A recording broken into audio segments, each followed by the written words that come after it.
So what we got on today, we have painted the wheels for the iGo, a lovely silver. They're all due to go back on. The dent guy has been and has managed to get the dent out the sill, pretty much completely got the dent out the sill. And there was a dent on a door here. I need to machine polish his mark out here. But yeah, he got the dent out there and he got the dent out on the door. Pete's just done oil and filter service on it, so it's got brand new fresh oil filter, air filter, lovely and clean. And obviously he did all that work the other day where he adjusted the brakes, did the exhaust. So we've got a brand new, as you can see down there, catalytic converter on it, and we've got a brand new back box on it. Was there any other bits and bolts we did? Oh, we adjusted the clutch, didn't we? Adjusted the clutch so it had a better more in the middle for the clutch pickup. So that's done now. We just need to put the wheels back on when they're dried, and we can let our subscriber know that he's ready to pick up the car. I'm going to run through the numbers with you on that because I want to show you how much all the costs are. Just so you got an idea of how much all that adds up to. Oh, Peachy's also painted all the wheel nuts because I didn't want to put nasty wheel nuts back onto the fresh wheels. But yeah, so I'll add the labour, the parts, things like that as well, so you know what all our costs are on a car, just so you get an idea of what it costs to prep one of these small cars, even when it is fundamentally a good car. It was fundamentally a good car when it came in. Didn't need horrendous amounts on it. Fairly average bodywork for the age it was. Fairly average mechanical for the age it is as well. So we'll just add up, show you why it's hard for dealers to sell cars this age if you're not able to do a lot of the work yourself. Just looking to get the Jaguar moved out because I want to get this down to Moore's garage so we can start getting this prep for one of our raffles. This is the 4 litre supercharged Jaguar XK. Obviously battery's flat from sitting here forever and days. I cannot speak highly enough of Topdon jump packs. They have always been absolutely brilliant for me. Saved my hide a number of times. I mean, anyone who's got a car needs a jump pack kicking around. Where's the earth there? Last thing you need is to have a situation where you have a car that won't start due to battery. And the thing with this as well is it will also charge your mobile phone as well if you're out and about. So we're going to put that on now, and I want to show you how it's going to start completely dead. When you guys know how long this car has been sitting here for. It had been sitting here for a donkey's age, isn't it? Where's the keys for it? What have I done with it? Put them on a dash in a nice safe manner. Yeah, anyone who watches my channel knows how long this car has been sitting here, not moved. There we go, all the lights on. Straight up. Topdon saves the day again. Better have it in park, better not. It's about to drive into the wall. Doesn't it sound lovely? Now, good news is Katrina's messaged me and Topdon have got a special offer on again for jump packs. You can now get the JS2000 jump pack for just £63.74, which is a screaming bargain. These always sell out really quickly, so grab one now. Like I say, brilliant for starting up your dead cars, brilliant for charging your phones while you're out and about, a fantastic bit of kit. And even the smallest Topdon jump packs have always started completely dead cars for me. So grab a JS2000 now. I'll put a link in the video description down below. Pete's now onto the Crossland that had the broken grille. We're just going to put a replacement grille onto that one. Having a nightmare with the Mariva because every listing that says that the front grille is for a 2014 car is actually a 2010. They say it goes right through to 2020. It doesn't fit properly at all. I don't know where they're getting that from. All the listings for these are wrong most occasions. We've had 2 grills in now and they've both been wrong. I'm hoping to get a third one. I just found one on eBay that's the right one. But if you've got a Mariva with a bumper that has the shapes here, the front grille here is not the same as the other Marivas where this is all smoothed out. So there's for your Mariva facts.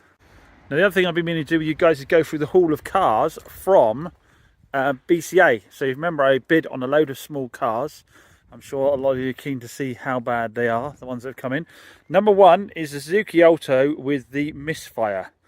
Well, we've lucked out again. It doesn't have a misfire. It sounds like every other 3-cylinder Suzuki Alto I've ever had. It's actually quite tidy bodywork wise. There's a couple of pin dents in it, a little bit of paint on the bumper there. I mean, none of this technically needs to be done on a vehicle. It's going to be the kind of price range this is, but we'll tidy it up like we did with the iGo. New wheel trims, I would say. Do that bit of paint on the bumper.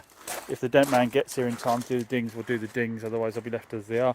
Driven around the block. Drives quite nicely. So happy with that one. Then we got the two Nissan Notes. So we've got one over here. It's only got 50 odd thousand miles. Drives nicely again. Don't tend to have a problem with these 1.4 Nissan Notes, but it's a bit battered. I didn't look at the pictures too closely. That alloy's in nice nick, but most of them normally have lack appeal. These are actually quite good. Yeah, it's only 50 odd thousand miles. Big scrape along the door there, but being white should be easy to do, but it's very faded. I've given a little test polish here, and these white Nissans tend to go quite yellowy. So we need to buff the whole thing. There's a bit of paint, like I say, on that door. There's a bit of paint down there on the bumper. There's a bit of paint on the bumper here. I don't think this is a car that someone would take as is. Touching on the wing mirror cap. And some bit of paint to be done there. So, that one's locked, yeah. So, but drove that again. Drives fine. Drives absolutely fine. Nice little car. Nice little car. Where's the other one? I've lost one. Oh, over here. This is quite a smart looking thing, all in black. This one's got the higher mileage, like 90 odd thousand, I think this one. Alloys aren't as nice a condition as the other one, but the bodywork's in better condition. Maybe it's worth swapping the alloys onto the other one, possibly. This one, again, nice car. Both have, just see there, cracks on the bolsters that we need to sort out. Sticky vinyl on those, because I won't get a replacement seat that doesn't have cracks on, because they'll get cracked at this age. I'm sure someone out there will say they've got one that hasn't, but 99% of them have. Bit of paint on there on the bumper. Alloys, probably leave as is, make it negotiable as part of the deal, whether we do the chops tidy up on them or not, or if we do get a chance before the car goes up for sale, we'll do them. Probably unlikely that we will. Both could do with the headlights given a good buff. So yeah, that one, that's the other one, and I think the other one was the, we're starting to have a lot of space here. I need to get some more cars in. We'll start with Suzuki Swift. Again, drives bang on. All four cars, I'm totally happy with the drive on them. All the gearboxes have been good on them, all the clutches have been good on them, engines have been good on them.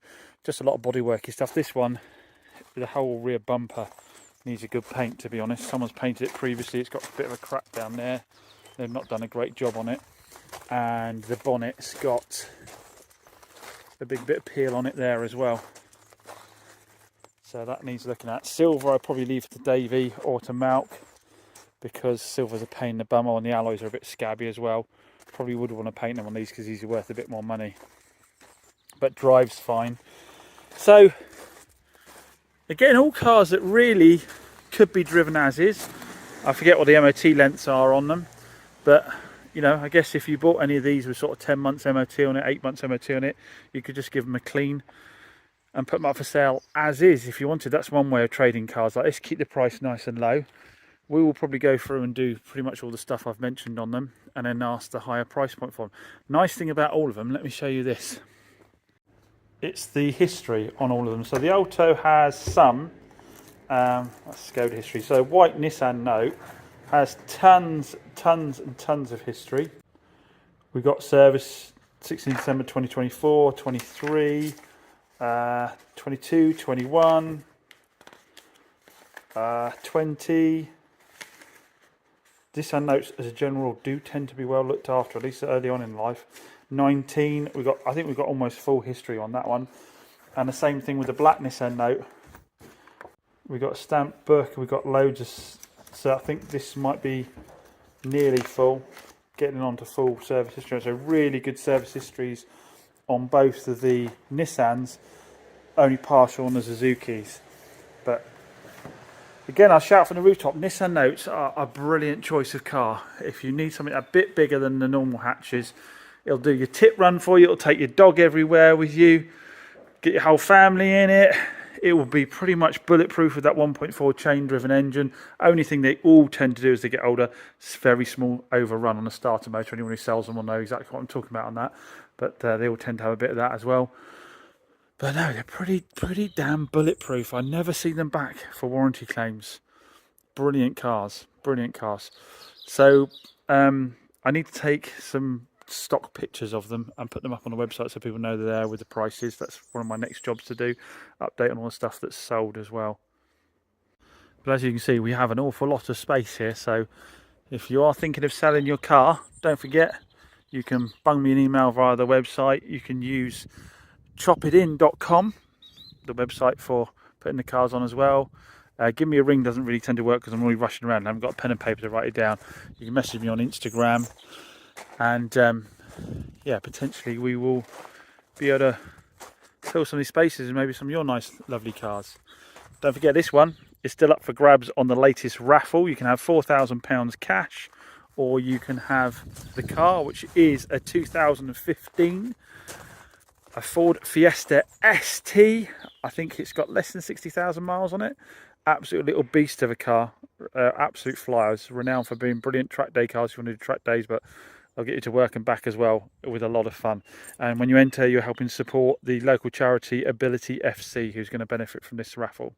I'll put a link to that in the video description down below. So here is the BCA Igo after all of its polishing, painting, mechanicals, that kind of bits and bobs. You can see she's looking fantastic with the freshly painted rims on her. So we've gone around the bodywork, giving that a polish as well. Obviously the dent guy took out a couple of dents. Headlights have had a polish. So what have we spent at getting it ready? Let me go through the numbers with you.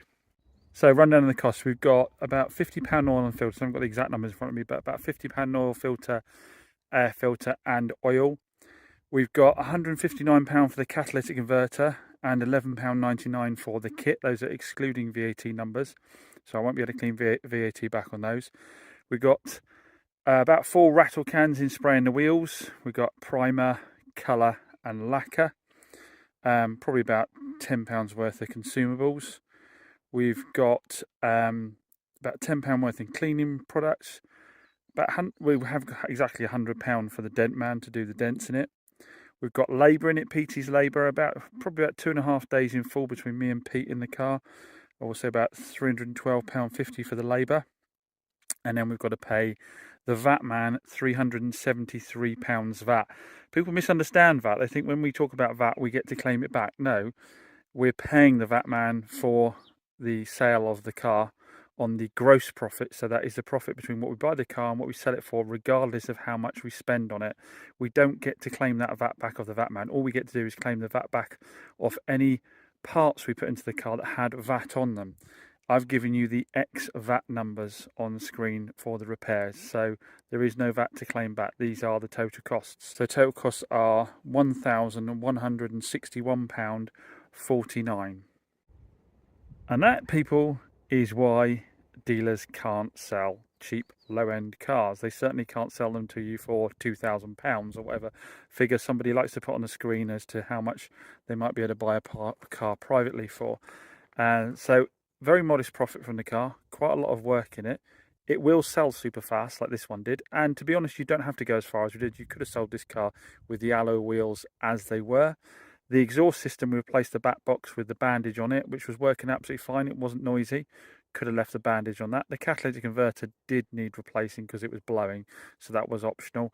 And the service was optional. You could say to somebody that you've got to service the car. So you'd be saving probably in the region of about, well, with labour, maybe £500 or £600 you could sell the car for cheaper.